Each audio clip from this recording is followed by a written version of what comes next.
நான் அவருடைய பெரிய ஃபேன். அண்ட் என்னோட எக்ஸ்பீரியன்ஸ் நான் படங்களை ரசிச்சதுலேருந்து நான் வந்து இன்ட்ரடக்ஷன் கொடுக்க போகிறேன். சில பிரபலங்கள் இன்ட்ரடியூஸ் பண்ணும்போது வந்து இவருக்கு இன்ட்ரடக்ஷனே தேவையில்லைன்னு சொல்லி கேள்விப்பட்டிருப்போம். நிஜமாவே இந்த வாக்கியத்துக்கு வந்து பொருத்தமானவர் நீங்கள் தான் சார். அண்ட் ஒரு வீட்டில் குழந்தைகள் இருந்து பெரியவர்கள் வரையும் அவருடைய ஒர்க், அவருடைய படைப்புகளை அவ்வளோ என்ஜாய் பண்ணியிருக்காங்க. அவர் ரைட்டிங் ஆகட்டும், ஸ்க்ரீன் பிளே ஆகட்டும், டிரெக்ஷன் ஆகட்டும், ஆக்டிங் ஆகட்டும், இதெல்லாம் தாண்டி எனக்கு பிடிச்ச ஒரு பரிமாணம் இருக்கு அவருடைய music direction. Yes sir. Actually பல வருடங்களுக்கு முன்னாடி வந்து ஒரு பாட்டை நான் வேற ஒரு கம்போசர் பண்ணான்னு நினைச்சிட்டு இருந்தேன். நான் அந்த ஒரு ஷோல நான் வந்து பாடினேன் அந்த பாட்டை. அப்போ சொன்னாங்க இது பாக்யராஜ் சார் வந்து கம்போஸ் பண்ணது. ஆளான தாமரை பிளஸ் சங்கீதம் பாட இந்த மாதிரி அற்புதமான பாடல்கள்லாம் கம்போஸ் பண்ணியிருக்காரு. இது நம்ம ஆளு ஆறாரோ ஆறாரிராரோ.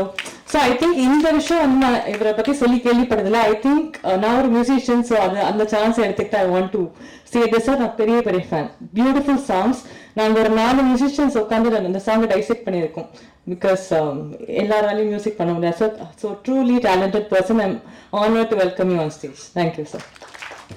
மரியாதைக்குரிய பத்திரிகையாளர் நண்பர்களுக்கும் அனைத்து ஊடக நண்பர்களுக்கும் மற்றும் கேப்டன் ஆஃப் தி ஷிப்னு சொல்லுவாங்க ஜூட் அவர்கள், அப்புறம் அவருக்கு பாஷான்னு கேட்டேன் நான், உங்களுக்கு எப்படிங்க பழக்கம் அப்படின்னு சொல்லிட்டு, மேனேஜிங் டைரக்டரு அப்படின்னு சொல்லி திடீர்னு கூப்பிட்டாருன்னு சொன்னார். அவங்களுக்கும் மற்றும் இன்னும் இதில் சிவகுமார், அவர் கொஞ்சம் முக்கியமான ஆளுனாரு, ஆனால் வரவே மாட்டேன்ட்டு போய் ஒரு ஓரமாக உட்காந்துக்கிட்டார். இல்லை அவர் இன்னும் அவருக்கு வந்திருக்கு ஃப்ரெண்ட்ஸு விசேஷம் எல்லாத்துக்கும் என்னுடைய பணிவான வணக்கம். அப்புறம் வினைதா ரொம்ப தேவையான அளவுக்கு தொகுப்பு கரெக்டாக பேசி கரெக்டாக இது பண்ணாங்க. அவங்களுக்கு ஸ்பெஷலாகவும் ஒரு தேங்க்ஸ் சொல்லிக்கிறேன். என்னென்ன என்ன மியூசிஷியனாக வந்து அவங்க ரெக்கக்னைஸ் பண்ணுறது எனக்கு ஆச்சரியமாக இருந்தது. ஏன்னா நானே மறந்து ஒரு சமாச்சாரம். இல்லை எப்படி போட்டேன்னு எனக்கே தெரியாது. என்ன எரியாமே கூப்பிட்டா போக்கில் சிலதெல்லாம் வந்துடும். ஸோ எனக்கு தெரிஞ்சு சாதாரண படங்களுக்கு அது வந்து மிகப்பெரிய அளவுக்கு கூட்டம், மிகப்பெரிய அளவுக்கு வந்து ஒரு கிராண்டியர் அப்படி இப்படின்னு சொல்லுவாங்களே, அந்த மாதிரி தான் ஃபங்க்ஷன்கள் நடக்கும் வழக்கமாக. ஆனால் இதுதான் 75 அவார்டு வாங்கிட்டு வந்த ஒரு சிறப்பான ஒரு படத்துக்கு ரொம்ப ரொம்ப சிம்பிளாக ஒரு ஃபங்க்ஷன் பண்ணுறாங்க அப்படின்னு சொல்லும்போது அது இந்த இவ்வளோ எளிமையாக நடக்கிறது எனக்கு ரொம்ப ஆச்சரியமாக இருக்குது. அதுக்கப்புறம் அவர் சினிமாலேருந்து வரல, சார்ட்டர்ட் அக்கௌண்ட்டு. இப்போல்லாம் நிறைய அப்படித்தான், நிறைய பேர் நிறையா வெளியிருந்து இதுக்கே படிச்சுருக்கவங்களே சரியாக பண்ணுறதில்ல. ஆனால் எங்கேயோ இருந்து வர்றவங்க எல்லாம் இருக்காங்க பாரு, அவங்க நல்லா பண்ணிடுறாங்க, பெரிய லெவலுக்கும் பண்ணிடுறாங்க. இப்போ இவர் 75 அவார்டு வாங்கிட்டு வந்தார். அந்த மாதிரி பேங்க்கில் வேலை பார்த்தவர் தான் லோகேஷ் கனகராஜ்.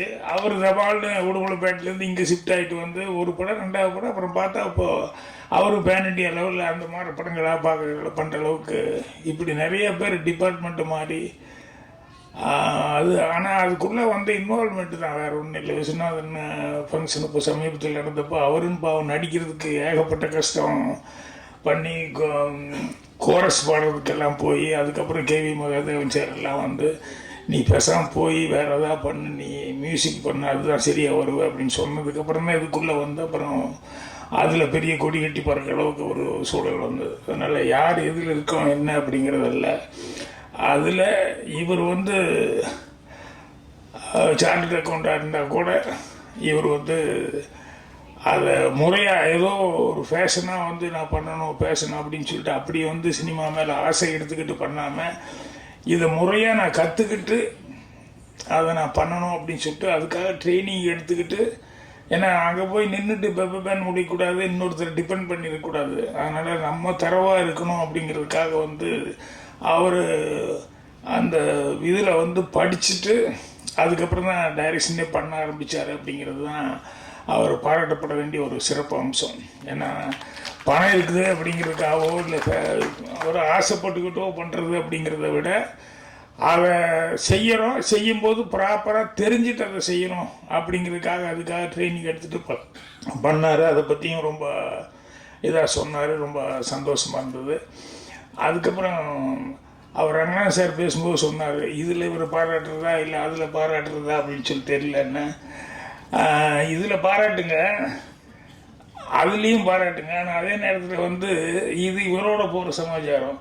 ஆனால் இந்த உங்கள் அக்கௌண்ட் எழுதுறதுல எங்கெல்லாம் விட்டாருன்னு வைங்க, அது அடுத்தவங்க மாட்டிக்குவான். அதனால் ஏன்னா என்கிட்ட ஒரு தடவை இன்கம் டேக்ஸ் ரேட்டுக்கு வந்தாங்க. வந்தப்போ அவங்ககிட்ட அதுதான் கேட்டேன், இது என்ன அது என்ன இது என்னென்னமோ கேட்டுக்கிட்டு இருந்தாங்க.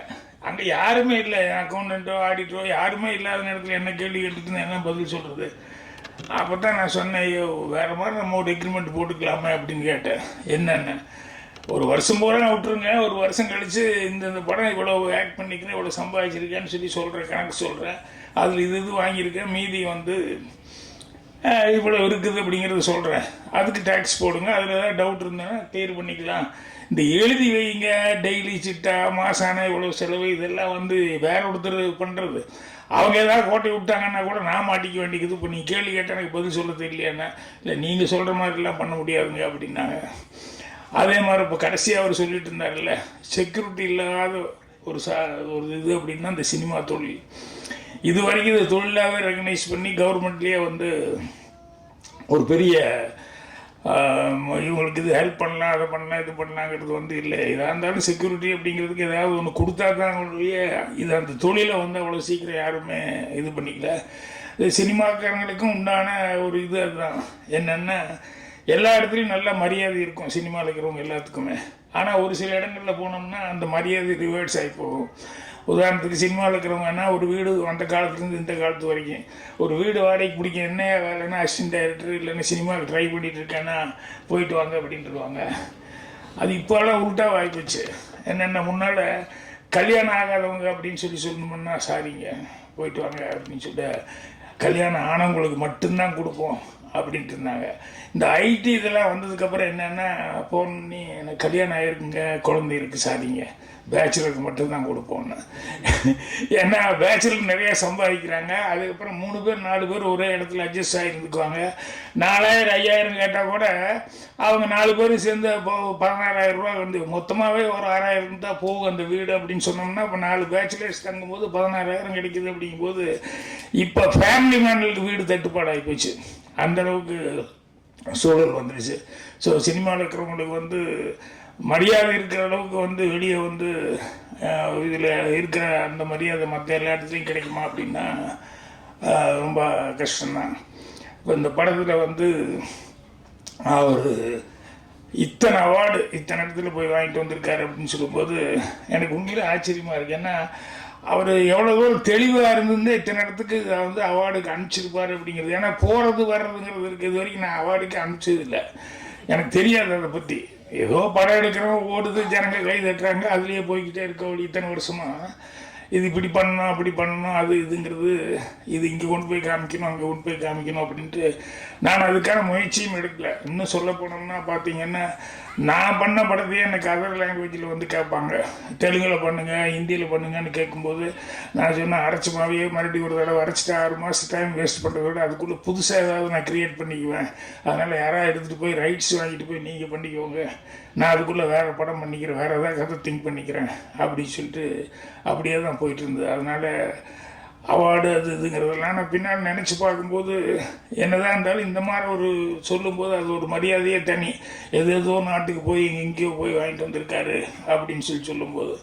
ஸோ அந்த அளவுக்கு வந்து வெளியே வேறு ஒன்று இருந்துட்டு அதுக்கப்புறம் வந்து இதை வந்து படிச்சுக்கிட்டு ஒரு பண்ணுதுங்கிறது ஒரு பெரிய சமாச்சாரம்.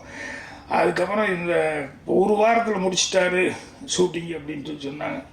ஆனால் ஸ்கிரிப்டுக்கு வந்து கிட்டத்தட்ட 1 இயர் அப்படிங்கிற மாதிரி சொன்னாங்க. எனக்கு இந்த கதைக்கு 1 இயர் எடுத்துக்கிட்டாரா அப்படிங்கும்போது அப்போ ரொம்ப பயந்து பண்ணியிருப்பாரோன்னு எனக்கு தோணுது. ஏன்னா சப்ஜெக்டுன்னு சொல்லி பார்க்கும்போது சிம்பிளான ஒரு சப்ஜெக்டு தான், அவ்வளோ காம்ப்ளிகேட்டடான விஷயங்கள் அதெல்லாம் ஒன்றுமே இல்லை. ஆனால் சிம்பிளாக இருக்கிற சப்ஜெக்டை வந்து அதை வந்து கரெக்டாக பண்ணிட்டார். ஒரு இடம் மட்டும் எனக்கு கொஞ்சம் கஷ்டமாக இருந்தது. என்னென்னா இந்த பையன் வந்து அம்மா போகிறத பார்த்துட்டு சைக்கிளில் வந்துட்டு நான் வந்து பார்க்குறேன், அதுக்குள்ளே செக்யூரிட்டி கதவு சாத்திக்கிறாங்க, போய் அழுதுட்டு உட்காந்துருக்கான் பீச்சில். அப்புறம் அடுத்த டைலாக் வந்து போட்ட இடத்துல வந்து வேறு டைலாக் போட்டிருக்கலாமோ அப்படின்னு சொன்னது. அந்த அம்மாவோட ஃப்ரெண்டுக்கிட்ட என்ன கேட்பாங்க, அதை அவாய்டு பண்ணி அவங்ககிட்ட வந்து ஏன்ட்டு எங்கள் அம்மா நல்ல அம்மா தானே அப்படின்னு அழுதுட்டு கேட்டிருந்தா ரொம்ப நல்லா இருந்திருக்கும். ஏன்னா அவனால் நம்ப முடியல, அவன் பார்த்து வச்சு எதுவும் யூகிக்கவும் முடியல. ஆனால் இருந்தாலும் அவங்க அம்மா மேலே அவனுக்கு அந்த பாசம், அந்த நம்பிக்கை அதெல்லாம் இருக்குது. அதனால் அவனை எரியாமையே அவனுக்கு எப்படி கேட்கணும் தெரியல, அழுதுட்டு எங்கள் அம்மா நல்ல அம்மா தானே அப்படின்னு சொல்லி கேட்டிருந்தா நமக்கும் கூட அந்த பையனோட ஃபீலிங் இன்னும் மோர் இம்பேக்ட் கிடைச்சிருக்கும். அதுக்குள்ளே டக்குனியா அப்படி முடிவு பண்ணிட்டான் அப்படிங்கிற மாதிரி அந்த ஒரு இடம் எனக்கு தோணுச்சு. அதான். ஸோ அது மாதிரி ஒரு ரொம்ப நாள் அவர் யோசிச்சு இது பண்ணிக்கிறார். குறை கண்டுபிடிக்கிறதுல எனக்கு எப்பவுமே பார்த்துக்கிட்டு இருக்கும்போது ஐயோ நீ இப்படி சொல்லிட்டாங்களே, இப்படி சொல்லிட்டு இன்னும் பெட்டராக இருந்திருக்குமே அப்படின்னு சொல்லிட்டு என்னை எரியாமல் சிலது தோணும். ஏன்னா நான் அவ்வளோ சீக்கிரம் எதுலேயுமே சாட்டிஸ்ஃபேக்ஷன் ஆக மாட்டேன் கடைசி வரைக்கும். ஏன்னா எனக்கு எப்பவுமே என் படத்தில் என்னை முதல்ல நான் திருப்திப்படுத்திக்கிட்டு நான் ஓகேனதுக்கப்புறம் தான் மற்றவங்ககிட்ட வந்து அது படமாக வந்து சீனாக ஷூட் பண்ண ஆரம்பிப்பேன். ஏன்னா ஒரு எந்த படம் எடுத்துட்டாலும் கூட, ஒரு அந்த எல்லாக்கிட்ட எடுத்துட்டா கூட கிளைமேக்ஸ் என்னன்னு எனக்கு வந்து ஃபாலோ பண்ண முடியல. வாங்கன்னு சொல்லி கூப்பிட்டு போகிறார் ராஜேஷ், நான் சரின்னு சொல்லிட்டு கூடவே போகிறேன். போய் அவர் வீட்டுக்கு கூப்பிட்டு போய் கடைசியில் கொஞ்சம் இருங்க நான் மாடிக்கு போயிட்டு வரேன் அப்படின்னா, ஸோ மாடிக்கு போயிட்டு வந்தார். வாங்க போகலான்னு மேலே போகிறேன். பார்த்துன்னு லவ் பண்ண பொண்ணை பார்த்து ஷாக் ஆகிறேன். ஏன்னா அவருடைய ஒய்ஃபு அப்படின்னு ஒன்று அது வரைக்கும் வந்தது. அதுக்கப்புறம் எனக்கு கிளைமேக்ஸ் வரல. ரொம்ப நாளாக போராடி அப்புறம் வேறு ஷூட்டிங்கெல்லாம் இது வரைக்கும் கன்ஃபார்மாக இதுதான் அப்படின்னு சொல்லி தெரிஞ்சுது. அப்புறம் இங்கேருந்து வெளியூர் போகும்போது வரும்போதெல்லாம் வந்து கூடவே அசிஸ்டன்ஸை கூப்பிட்டு நடிக்கிறதுக்காக போயிருந்தேன் பொய் சாட்சிக்கு.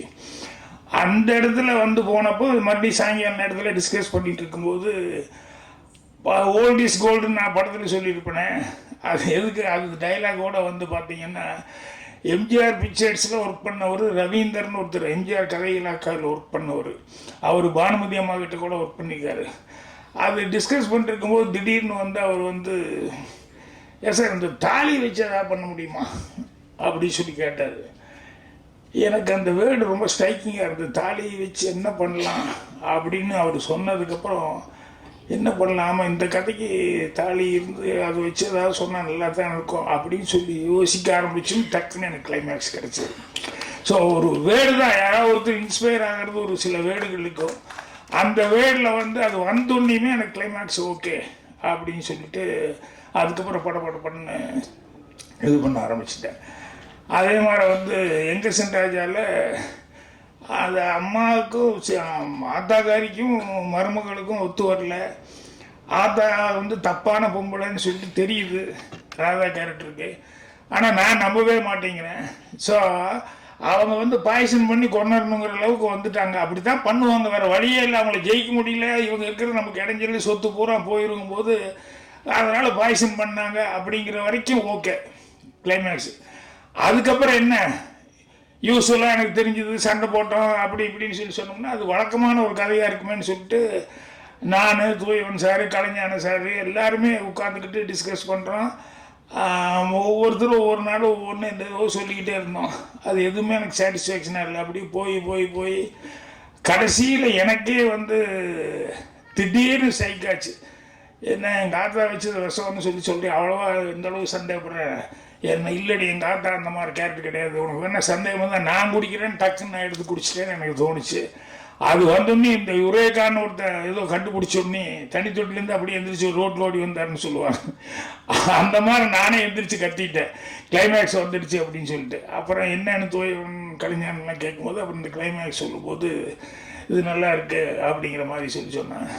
அது மாதிரி இந்த வீட்டில் விசேஷங்கன்னு ஒரு படம் எடுக்கும்போது அந்த கிளைமேக்ஸ் வரைக்கும் எனக்கு ஓகே. ஏன்னா யாரோ ஒரு பொண்ணு என்கிட்ட கொண்டு வந்து விட்டாங்க, அம்னீசியா இருக்கிற பொண்ணு. நானும் சரின்னு சொல்லிட்டேன், நான் ஆல்ரெடி ஒரு குழந்தையோடு இருக்கிறேன். அவர் ஜனகராஜ் என்கிட்ட கொண்டு வந்து விடுறதுக்கெல்லாம் காரண காரியங்கள் கரெக்டாக இருக்குது. ஏன்னா அந்த பொண்ணுக்கு நினைவே இல்லைங்கும் போது ஒரு வயசு பொண்ணு என்ன பண்ணுவா, அவளுக்கு ஒரு இனிமேல் வந்தாலும் வரலாம், வராமல் போனாலும் போகலாம், அதை விட ஒரு நல்ல இடத்துல இருக்கட்டுமே அப்படிங்கிற மாதிரி ஜனகராஜ் ஒரு நல்ல அபிப்பிராயத்தோடு கொண்டு வந்து என்கிட்ட இது பண்ணிட்டாரு. நானும் இருந்து இருந்து இருந்து கடைசியில் கல்யாணம் பண்ணிக்கலாம் வேறு வழியே இல்லாமல் அது என் குழந்தைகிட்ட எல்லாம் பேசிக்கிட்டே இருக்கும், நல்லா விளையாண்டுட்டு எல்லாமே பண்ணிட்டுருக்கோம். சரி அதுக்கு இனிமேல் ஞாபகம் இருக்க சான்ஸ் இல்லை, கல்யாணம் பண்ணிக்கலான்னு சொல்லும்போது கரெக்டாக அந்த லவர் கேரக்டர் சுரேஷ் கேரக்டர் வந்துடுறேன். அப்போ எனக்கு தெரியுது ஆல்ரெடி அந்த பொண்ணு லவ் பண்ணி அதுலேருந்து ஆக்சிடென்ட் ஆனதுக்கப்புறம் அம்னீசியா. ஸோ கிளைமேக்ஸில் அந்த அந்த இடம் வரும்போது எனக்கே ரொம்ப பிடிச்சது படமாக அதை வந்து பார்க்கும்போது. என்னென்னா நான் அவன் வந்துட்டான்னு நாம் ஜனகராஜ் கேரக்டர் எப்படியாவது எங்கூட தான் சேர்த்து வைக்கணும்னு நினைப்பான் அந்த கேரக்டர். அதனால் வந்து அந்த அவனை ஏமாற்றிட்டு லவரை ஏமாற்றிட்டு எங்கூட கல்யாணத்தை நடத்திக்கலன்னு முடிவு பண்ணுவான். கடைசி நேரத்தில் எனக்கு தெரிஞ்சிடும். எனக்கு தெரியும் போது அப்போது வேறு வழி இல்லாமல் டாக்டர் உங்கள் டியூட்டி நீங்கள் அவளை காப்பாற்றுறீங்க, என்னோடய டியூட்டி தன்னால நான் அவளை பாதுகாப்பாக வச்சுட்டு இருந்தேன், இப்போ அவளை ஒப்படைக்க வேண்டியதுதான் நம்மளுடைய டியூட்டி அப்படிங்கிற மாதிரி சொல்லிட்டு. ஆனால் அது கன்வீனியன்ஸ் ஆகாது படம் பார்க்குறவங்களுக்கு, ஹீரோவோட சேர்ந்தா தான் நல்லாயிருக்கும் அப்படி சொல்லும்போது அது ரொம்ப நாளாக மண்டை உடைச்சு. அப்புறம் இந்த குழந்தைய வச்சு எனக்கு டக்குன்னு ஸ்ட்ரைக்காச்சு. என்னங்க சரியாகவே பேச மாட்டேங்க, அம்மா சொல்லுன்னு சொல்லிட்டே இருக்கிறான், அம்மானே கூப்பிட மாட்டேங்கிறான்னா அது பொண்ணுங்க நீங்கள் வளவலன்னு பேசுகிற ஆளுகிட்ட டக்குன்னு பேசிடுவீங்க, பையன் கொஞ்சம் லேட் ஆகத்தான் செய்யும் அப்படி இப்படி தமாஷா சீன் வச்சுருந்தேன். இப்போ எனக்கு கிளைமேக்ஸில் வேறு வழியே இல்லாமல் அந்த பொண்ணும் வேறு வழி இல்லாமல் தம்பி லவர்னு சொல்லி போய் உட்கார்ந்த உடனேயுமே அந்த இடத்துல தாலி கட்ட போகிற நேரத்தில் அம்மா அப்படின்னு சொல்லி அந்த குழந்தை கூப்பிடுது அப்படின்னு சொல்லி அதை கேட்டுட்டு அதுக்கப்புறமா எந்திரிச்சு வந்து அதுக்கப்புறம் வந்து சொல்கிறேன், உங்களுக்கெல்லாம் வேணால் டியூட்டி முடிச்சிருக்கலாம், என் கடமை இன்னும் முடியலைங்க அப்படிங்கிற மாதிரி சொல்லி இது பண்ணேன். ஸோ எதுவுமே வந்து சீக்கிரம் நம்மளே சாட்டிஸ்ஃபேக்ஷன் ஆகிடக்கூடாது. ஏன்னா படம் பார்க்குற ஆடியன்ஸுக்கு வந்து கரெக்டாக கன்வீனியன்ஸ் ஆனால் தான் வந்து ஒத்துக்குவாங்க, அதுதான் நல்லா இருக்கும். இது கூட ஒரு அம்மா மகனுக்கான ஒரு சென்டிமெண்ட்டு. ஸோ இது இப்போ சமீபத்தில் வாட்ஸ்அப்பில் நான் படித்து நிறைய பேர் நீங்கள் படிச்சிருக்கலாம். ஒரு அம்மா கிட்ட வந்து ஒரு அம்மா வந்து பையன்கிட்ட கேட்குது, அப்பா எனக்கு திடீர்னு கண் இல்லைன்னா நீ என்னப்பா பண்ணுவ அப்படின்னா, அவன் இல்லை நான் இருக்கிறதுலே பெரிய ஹாஸ்பிட்டலாக பார்த்து பெரிய டாக்டருக்கு நல்ல டாக்டராக பார்த்து எவ்வளோ செலவு பண்ணாலும் செலவு பண்ணி எப்படியாவது உன் கண் வர்றதுக்கு நான் சரி பண்ணுவேன் அப்படின்னு சொன்னால் அப்படியான்னு அந்த மாதிரி சிரிச்சுக்கிறாங்க. ஏமா எனக்கு கண் இல்லை நீ என்ன பண்ணுவ, எனக்கு தான் 2 கண் இருக்கப்போ அதை ஒன்று கொடுத்துட்டு போகிற வேற என்ன அப்படின்னு அம்மா சொன்ன உடனே பையனுக்கு அப்படியே அழகு வந்தது அப்படின்னு சொல்லி. ஸோ இந்த மதர் அப்படிங்கிறது வந்து எந்த அளவுக்கு அப்படிங்கிறது. ஸோ இந்த படத்தில் வந்து அந்த மதர் சென்டிமெண்ட் இதுக்கும் தன்னுடைய குழந்தை இல்லை, ஆனால் இன்னொரு அவங்க குப்பத்தொட்டிருந்து எடுத்து வளர்த்துன ஒரு குழந்தை அப்படின்னு சொல்லும்போது எவ்வளோ அட்டாச்மெண்ட்டாக இருக்காங்க அப்படின்னு சொல்லிட்டு அந்த மதர் சென்டிமெண்ட்டை வந்து ரொம்ப அழகாக ப்ளே பண்ணியிருப்பாங்க. கொஞ்சம் நமக்கு அந்த கொஞ்சம் சினிமாட்டிக்காக என்னென்னா ஏதோ தப்பு நடக்க போகுது ஏன்னா கல்யாணம் இருந்தால் அது ஒரு சின்ன டென்ஷன் கண்டிப்பாக வேணும். சும்மா ஒன்றுமே இல்லாமையும் பண்ணிட்டாலும் அது டாக்குமெண்ட்ரி மாதிரி இருக்கும் ஒழிய அது ஒரு ஷார்ட் ஃபில்மோ இல்லை படம் பார்க்குற மாதிரியோ ஒரு இன்ட்ரெஸ்ட் இல்லாமல் இருக்கும். அதனால் அதுக்கு உண்டானதை கொஞ்சம் வச்சு அப்புறம் நம்மளும் அது கூட இன்வால்வ் ஆகி போகும்போது கடைசியில் இன்னொரு ஒய்ஃப் கேரக்டர் வச்சு அவங்க 2 பேர்த்துக்குள்ள டயலாக்ஸு நல்லா ப்ளே பண்ணியிருந்தார். அவங்க 2 பேரும் பேசிக்கிறது அதுன்னு சொல்லிட்டு அந்த ஹஸ்பண்ட் கேரக்டர் வந்து பேசுறது அப்படின்னு சொல்லி. ஸோ ரொம்ப நீட்டாக கொண்டு போய் ரொம்ப ஒரு கவிதை நயமாக முடிக்கணும் அப்படிங்கிற மாதிரி ரொம்ப அழகாக முடிச்சிருந்தார். ஸோ அவர் எஃபர்ட் பண்ணுறதுல வந்து எதுவுமே வந்து இது அவார்டுக்காக பண்ணணும் அப்படிங்கிறதோ அதெல்லாம் ஒன்றும் இல்லாமல் ஒரு ரீசனபுளாக பண்ணணும் அப்படின்னு பண்ணார். ஆனால் அது டச்சிங்காக இருந்ததுனால எவ்வளோ அவார்டு அவருக்கு கிடைக்க முடியுமோ அவ்வளோ அவார்டு கிடைச்சிருச்சு. அதனால் இதே அவருக்கு ஒரு டானிக்கு மாட மேலும் இன்னும் வந்து சிறந்த படங்களாக கமர்ஷியல் படங்கள் கூட எடுக்கணும் அப்படின்னு சொல்லிட்டு. அதே மாதிரி இந்த அவார்டுக்கு போகிறதுலாம் கூட எனக்கு கொஞ்சம் சொல்லிக் கொடுங்க, நான் கூட எதையாவது அனுப்புகிறேன் நான்.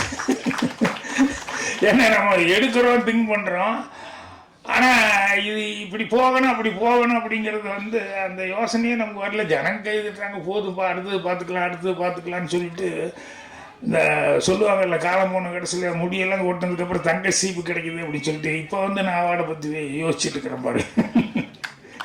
இருந்தாலும் பெட்டர் லேட் தென் நெவர், எப்போ வேணாலும் பண்ணலாம், இன்னும் அதனால் பண்ண முடியும் அப்படின்னு சொல்லிட்டு ஒரு நம்பிக்கை இருக்குது. அதனால் ஜூட் அவர்களெல்லாம் வந்து அது ஒரு முன்னால் வழிகாமிச்சிருக்காங்க. ஸோ இது பண்ண ஸோ இண்டஸ்ட்ரி சார்பாக நான் வந்து ரொம்ப ரொம்ப சந்தோஷமாக இருக்குது. அவங்களுக்கு வந்து என்னுடைய மனமார்ந்த வாழ்த்துக்களை தெரிவிச்சுக்கிறேன். அப்புறம் வினய்தாவா, நான் நீங்கள் ஆர்டிஸ்ட்னு நினச்சேன், நீங்கள் அதுக்கும் ட்ரை பண்ணலாம். நீங்கள் இல்லை நீங்கள் மியூசிக்குங்கிறது எனக்கு தெரியாது. சரி, ஜென்ரலாக வந்து பேசிகிட்டு இருந்தாங்க. அப்போ நான் நினச்சிக்கிட்டேன், முதல்ல இந்த படத்தில் இல்லையே, வேறு 2 பேர் தான் நடிச்சிருந்தாங்க, யார் அப்படின்னு சொல்லிட்டு. ஏன்னா உங்களை எங்கேயும் நான் இதுலேயும் தொகுப்பாளினியாரெலாம் எங்கேயும் பார்க்கல நான். அதனால் சரி, இன்ட்ரெஸ்ட் இருந்தால் நீங்கள் பண்ணுங்கள், வரலாம், வரலையோடு நீங்கள் பண்ணலாம், அதை பற்றி ஒன்றும் இல்லை. பட் மியூசிக் தான் உங்களுக்கு பிடிக்குதுன்னா மியூசிக்கே செய்யுங்க. ஸோ மீண்டும் பத்திரிகையாளர் நண்பர்களுக்கு எல்லாத்துக்குமே வந்து என்னுடைய வணக்கம் தெரிவிச்சுக்கிறேன். இந்த மாதிரி படத்தை பத்திரிகையாளர்களும் ஊடகங்களும் வந்து எந்த அளவுக்கு மக்கள்கிட்ட எடுத்துகிட்டு போகுதோ அது அந்த அளவுக்கு வந்து அவருக்கு ஒரு என்கரேஜ்மெண்ட்டாக உற்சாகமாக இருக்கும். மேலும் மேலும் சிறந்த படங்களை வந்து செய்யணும் அப்படிங்கிறதுக்கு வந்து அவங்களுக்கு ஒரு பெரிய ஊக்குதலாக இருக்கும். அதனால் சினிமா இண்டஸ்ட்ரிக்கு ஜூட் அவர்களுடைய வரவு அப்படிங்கிறது வந்து இண்டஸ்ட்ரிக்கும் ஒரு உபயோகமான ஒரு வரவாக இருக்குது. அதுக்கு என்னுடைய மனமார்ந்த பாராட்டுகளை தெரிவிச்சுக்கிறேன். நன்றி, வணக்கம். Founder of a very very என்ன சொல்றது, ஒரு பாப்புலரான ஒரு ஃபர்ம்ல ஒரு 3 decades வந்து ஒர்க் பண்றாரு. ஒரு ஃபியூ இயர்ஸ் முன்னாடி எல்விபில வந்துட்டு எல்வி பிரசாத் அகாடமியில வந்து டைரக்ஷன் கோர்ஸ் படிச்சு இந்த ஷார்ட் ஃபிலிம் பண்ணிருக்காரு. So I think his passion for direction and art is outstanding. So please give him a big round of applause. So a few words from you. It's a great evening for me and of course for all of you. I welcome the veteran artist who has acted in more than 75 films and directed over 25 films, and of course the king of screenplay, Thiru K. Bhagyaraj அவர்கள். அவர் வந்து மிக்க மிக்க மகிழ்ச்சி, மிக்க நன்றி கூட. Thank you very much sir for gracing this occasion. The other gentleman is mister Ranganathan. He is a very renowned chartered accountant, very experienced. He is on the board of some reputed companies here. This was not planned. When I saw him, I requested to come here and honor. He was very kind enough to do the honors. Thank you very much, sir. I'll take sir. Okay, I'm sorry. I'll take a couple of minutes, maybe a few words about the making of the movie. Of course, you have seen AV, in which you have seen the making of the film, and also the number of awards it has won. When I planned for it, I didn't expect much of awards, maybe 1 or 2. I was thinking that, okay, I should aim for 1 or 2. And of course, it was a good movie. I wouldn't call it as a great movie, to be very honest with you. But surprisingly, it has won so many awards. I don't know how it happened. So, we recorded live audio for this movie. You would have noticed the difference. Today, not many Indian movies are made with live audio recording. Ellame dubbing da. This is live. This is fully live audio recording. So dubbing naanga use pannala. It's very difficult, I believe, to take to do audio recording live. So this is one of the main plus points in this movie. If you have not noticed it, I thought I should flag it to you for your information. And this being my first movie, and of course this is a short film, do you think any of the actors or technicians will come forward to act or perform or provide their service to this movie? Very rare. But I got wonderful artists, wonderful technicians, and I thank all of them. Only because of their performance and efforts, this film has come to this stage. அனைத்து cost நம்பர்களுக்கும் டெக்னீஷியன்ஸுக்கும் எனது மனமார்ந்த நன்றி. இது அனைத்தும் நடப்பதற்கு மிக மிக உறுதியாக இருந்தவர் திரு சிவகுமார் மோகனன் அவர்கள். He is an alumni of Tamil Nadu Film Institute. He has been in the industry for about 35 years and he has been teaching in many film institutes. He was teacher here in LVPA, this campus, so I was here, so that's how I got to know him. Now he is a professor in Loyola and also BOFTA. He is teaching film students. So I should thank, I don't know how to thank him. It was possible only because of him. My sincere thanks to him, sir. Thank you very much.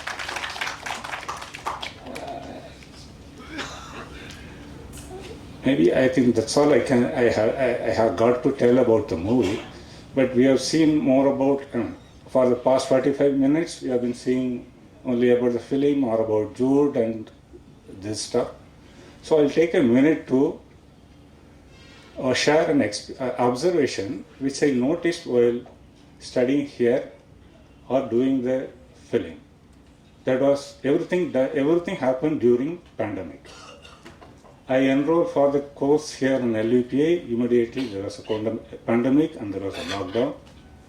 Then lockdown, reopening. The course got dragged on for.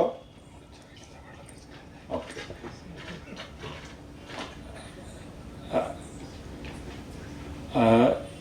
இங்கு இதே கேம்பஸில் தான் நான் இங்கே படிப்பதற்கு சேர்ந்திருந்தேன். அப்பொழுது pandemic வந்திருந்தது. Lockdown, திரும்பி reopening மாற்றி வந்து கொண்டிருந்தது. சாதாரண 6 மாத கோர்ஸ் முடிப்பதற்கு 1.5 வருடம் ஆகியது.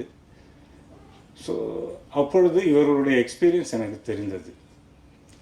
நான் சேரும்போது இங்கே இருந்த அனைத்து ஆசிரியர்களிடம் ஆன் ஆவரேஜ் 25 முதல் 35 வருட அனுபவம் மிகுந்த ஆளுகள்.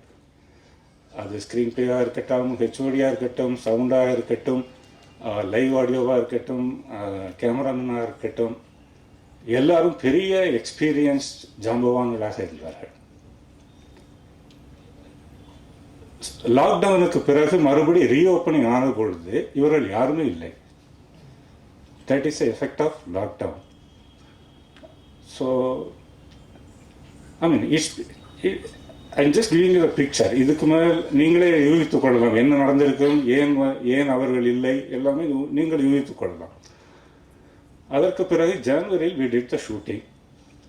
இங்கே ஈசிஆரில் தான் பண்ணியிருந்தோம். அப்பொழுது இரவு lockdown, that is 10 to 5 lockdown. So அந்த ரெஸ்ட்ரிக்ஷனோடு நாங்கள் ஒர்க் பண்ணிட்டு இருந்தோம். அப்போ எனக்கு மிக குறைந்த அப்பொழுது சைட்டில் 60-70 பேர் இருப்பார்கள். அதுக்கு ஓரளவுக்கு டீசன்ட் நம்பர். அவர்களுடன் பேசிய அனுபவம், அவர்களுடன் பணிபுரிந்த அனுபவத்திலிருந்து சில விஷயங்கள் நான் தெரிந்து கொண்டேன். இந்த இண்டஸ்ட்ரியில் இருப்பவர்கள், டெக்னீஷியன்ஸாக இருக்கட்டும், ஜூனியர் ஆர்டிஸ்டாக இருக்கட்டும், ஓரளவுக்கு டீசெண்டான லெவலில் இருப்பவர்களாக இருக்கட்டும், everybody went through a tough phase during this period. Almost everybody went through, but many of them they got some protection. But எனக்கு என்ன தோன்றியது என்றால் இவர்கள் யாருக்குமே அந்த காலத்தில் ஒரு சோஷியல் செக்யூரிட்டி இல்லை என்பது போல் எனக்கு தோன்றியது. Like for example, in the organized sector and unorganized sector also, we have got PF, ESI, gratuity, pension, everything. They are all mandatories. அதற்கு சட்டங்கள் உள்ளன. ஆனால் இதில் இந்த பயன் யாருக்கும் கிடைத்ததாக எனக்கு தெரிந்த வகையில் இல்லை. இங்கு சில காஸ்ட் அண்ட் க்ரூ மெம்பர்ஸ் இருக்கிறீர்கள், ஃபிலிம் இண்டஸ்ட்ரியை சம்மந்தப்பட்டவர்கள் இருக்கிறீர்கள். உங்களுக்கு தெரிந்த யாரோ அல்லது உங்களுக்கோ யாருக்காவது பிஎஃப்ஓ, இஎஸ்ஐயோ அந்த or gratuity or pension benefit ஏதாவது உங்களுக்கு இந்த தருணத்தில் கிடைத்ததா? யாருக்காவது கிடைத்திருந்தால் கை உயர்த்துங்கள் தயவு செய்து. எனிபடி? ஸோ இதில் இருக்கும் ஒரு நபருக்கு கூட, இதில் அப்கோர்ஸ் கொஞ்சம் பேர் தான் இருக்கிறாங்க என்று வைத்துக்கொண்டாலும், ஒரு நபருக்கு கூட ஒரு சோஷியல் செக்யூரிட்டி இல்லை. It was very heartbreaking to see these people suffering. அதாவது அவ்வளவு நிறைய கஷ்டங்கள் கேட்டிருக்கோம், டிவியில் நிறைய விஷயங்கள் பார்த்துருக்கிறோம். இவர்களுடைய கஷ்டங்களை கேட்கும்போது தாங்க முடியாத. நீங்கள் டெல்லி பஸ்ஸில் போகிறதை பார்த்துருக்கிறீர்கள், டெல்லியில் ஃபயர் பார்த்துருக்கிறோம். பட் இந்த அனுபவங்கள் அந்த அளவுக்கு சில மீடியா கவர் பண்ணியிருந்தாலும் இந்த அனுபவங்கள் வெளியில் கொண்டு வரவில்லை. Now I just want to tell you one point here sir. நீங்களும் இருக்கிறீங்க, பெரிய அவர் சார்ட் அக்கௌண்டன்ட், நீங்களும் இந்த இண்டஸ்ட்ரியில் உள்ளவர். இப்பொழுது இந்த சட்டங்கள் அனைத்தையும் மாற்றி கொண்டிருக்கிறார்கள். சோஷியல் செக்யூரிட்டி கோடு என்று புதிதாக வந்திருக்கிறது. அதை மற்ற அனைத்து பிஎஃப் இஎஸ்ஐ எல்லாத்தையும் சேர்த்து அதில் கொண்டு வந்திருக்கிறார்கள். எனக்கு தெரிந்த வகையில் இந்த கோடிலும் இந்த இண்டஸ்ட்ரியில் இருப்பவர்களுக்கு அந்த அளவு பயன் இருக்கிற மாதிரி எனக்கு தெரியவில்லை. அட்லீஸ்ட் இந்த தருணத்திலாவது இந்த இண்டஸ்ட்ரியில் இருப்பவர்கள் they should take it up with a concerned person and do the needful. Media is also here. I request them to take it up positively. Thank you very much. நன்றி, அனைவருக்கும் நன்றி. அங்கே ஒரு ஓரமாக உட்காந்துட்டு இருந்தேன். ஒரு திடீர்னு என்னை பார்த்துட்டு, சார் நான் உங்களை கூப்பிட போகிறேன், நீங்கள் மேலே வந்து பேசணும் அப்படின்னார். நான் சொன்னேன், எனக்கும் இதுக்கும் சம்மந்தமே இல்லையாப்பா, நீங்கள் என்ன பண்ணியிருக்கேன்னு பார்க்கறதுக்காக தான் வந்தேன், இதை பற்றி பேசுகிறதுக்கு எனக்கு என்ன ஸ்டேட்டஸ் இருக்குன்னு. அதெல்லாம் ஒன்றும் இல்லை சார், நீங்கள் வந்து பேசணும் அப்படின்னார். ரொம்ப அவர் அவ்வளவு ஆசையாக கூப்பிட்டதுனால நான் மறுக்க முடியல. ரொம்ப சந்தோஷம் எனக்கு. இவ்வளோ ஒரு புகழ்பெற்ற ஒரு டைரக்டர், சினிமா துறையில் ரொம்ப பெரிய ஓங்கி இருந்தவரோட கூட பக்கத்தில் உட்காந்துட்டு நான் இந்த மாதிரி ஒரு ஆப்பர்ச்சுனிட்டி கிடைச்சது ஒரு பெரிய விஷயம். எனக்கு ரொம்ப சந்தோஷம். ஜூட் எனக்கு கொஞ்சம் வருஷமாக தெரியும். அதாவது முன்னாடி நான் கன்சல்டன்சியில் இருந்த போதும் சில வேலை பண்ண போதும் ஜூடோடு இன்ட்ராக்ட் பண்ணியிருக்கேன். இப்போ அவர் இருக்கிற கம்பெனியில் நான் டைரக்டராக இருக்கேன். ஸோ அதனால் எனக்கு அவரோட நிறைய பழக்கம் உண்டு. கணக்கு எழுதுறதுல நிறைய கதை சொல்லுவார் அவர். ஆனால் இந்த மாதிரி ஒரு அற்புதமாக கதையை வச்சு ஒரு ஷார்ட் ஃபிலிம் பண்ணக்கூடிய அந்த டேலண்ட் எல்லாம் நான் அவர்கிட்ட இருக்குங்கிறதுலாம் எனக்கு தெரியவே தெரியாது. அதோ சாதாரண என்ன மாதிரி அவரும் ஒரு கணக்கர். ஸோ தப்பாக கணக்கு போடுவார், ரைட்டாக கணக்கு போடுவார், ஏதோ கணக்கு போடுவார் அப்படின்னு தான் நினச்சிட்டு இருந்தேன். ஆனால் இந்த அளவுக்கு அவருக்கு டேலண்ட் இருக்குங்கிறது தெரியாது. ஏதோ ஒரு போர்ட் மீட்டிங் வந்தபோது சொன்னார், சார் இந்த மாதிரி நான் ஒரு ஃபிலிம் பண்ணியிருக்கேன், உங்களுக்கு அனுப்புகிறேன் பாருங்க அப்படின்னு நான் சொன்னேன். இவ்வளவு பிரபல்யமாகி இத்தனை இன்டர்நேஷ்னல் அவார்ட்ஸ் கிடச்சி இவ்வளோ அவருக்கு பெருமை சேர்த்துருக்குங்கிறது ரொம்ப பெரிய விஷயம். இந்த மாதிரி ஒரு டேலண்ட் எப்படி அவர்கிட்ட இவ்வளோ வருஷம் இருந்திருக்கு, வெளியில் வந்திருக்கு, ஃபஸ்ட்டு டைம் பண்ணதே இவ்வளவு பிரமாதமாக பண்ணியிருக்குங்கிறது ரொம்ப ரொம்ப பெரிய விஷயம். ரொம்ப ஆச்சரியப்படமான விஷயம். அதுவும் என்னுடைய ஒரு தொழில் முறையில் பழக்கம் இருக்கிறவர் இந்த அளவுக்கு அவர் பிரபல்யமாக இருக்குங்கிறது எனக்கு பர்சனலாக ரொம்ப சந்தோஷம். இப்போ ஜூடுக்கு நான் என்ன சொல்கிறேன்னு தெரியல. அந்த கம்பெனியில் மேலே மேலே வளர்ந்து வரணும்னு சொல்லணுமா, இல்லை சினிமா துறையில் வளர்ந்து வரணும்னு சொல்லணுமா, அவருக்கு எப்படி நான் ஒரு வாழ்த்து சொல்கிறதுன்னு தெரியல. ஏன்னா அங்கே அவர் ரொம்ப கான்சென்ட்ரேட் பண்ணாருன்னா இதுக்கு அவருக்கு டைம் இருக்காது. இங்கே பண்ண நேச்சுரலி அதையும் சேர்த்து பண்ண முடியாது. ஸோ அதனால் அவர் தான் அதை தீர்மானம் பண்ணணும். மேபி டைரக்டர் கரெக்டாக அவருக்கு கைடு பண்ணாருனாக்க நாளைக்கு மேபி ஜூட் ஒரு பெரிய லெவலில் புகழ்பெற்ற டைரக்டராக வரத்துக்கு வாய்ப்பு இருக்குன்னு நினைக்கிறேன். எனக்கு இந்த மாதிரி ஒரு சான்ஸ் கொடுத்து பேச சொன்னதுக்கு ரொம்ப நன்றி. Thank you very much.